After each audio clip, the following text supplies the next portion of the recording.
Stop misusing leaders. Braid versus monofilament. For key differences, every angler should know whether you're bank fishing on a quiet lake or casting into a flowing river. Choosing the right fishing line setup is critical. For most anglers, especially those fishing in the wild, the two most common types of lines are monofilament and braided line. These materials are typically used for both mainlines and leaders, and while they may seem interchangeable, their characteristics differ greatly, especially when it comes to leader application. Some anglers pair monofilament as the main line with braid as the leader. Have you ever tried this setup? In my experience, braided line is not ideal as a leader in many freshwater fishing situations. Let's dive into the key reasons why and the few exceptions when it actually works. Understanding the core differences, braid versus mono, before debating their roles as leaders, it's important to understand how braided and monofilament lines differ.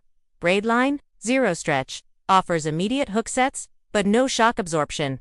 High water absorption becomes heavier and may affect sensitivity over time. Superior tensile strength, much stronger than mono of the same diameter. Extremely soft and limp, makes it harder to manage in some rigs. Monofilament line, low visibility, often available in transparent colors, blending into the water. Stretchable, absorbs shock well, especially during sudden runs. Water resistant, doesn't change much when wet. Stiffer, more memory in body, which can be advantageous in leader setups. Can you use braided line as a leader? Technically, yes, but should you? Only in specific situations.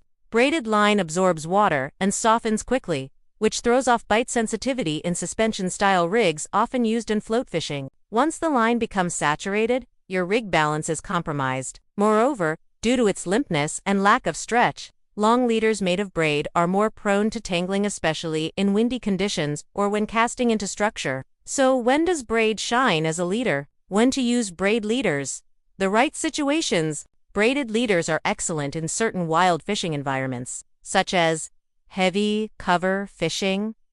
Think springtime rivers choked with weeds and reeds. Larger fish like carp may charge through vegetation during the fight. Monofilament is easily cut. Braid offers more abrasion resistance. Bottom contact rigs.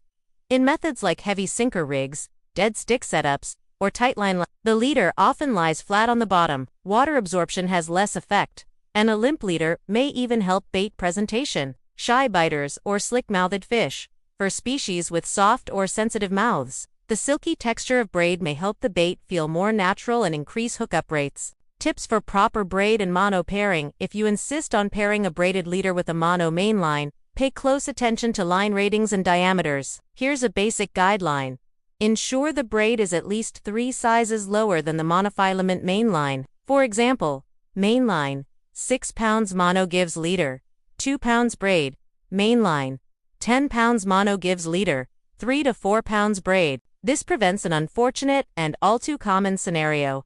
If you snag or get broken off, the weaker leader should snap first, sparing your mainline and the rest of your rig. Using braiding correctly may result in the mainline breaking, instead leading to the loss of your entire setup.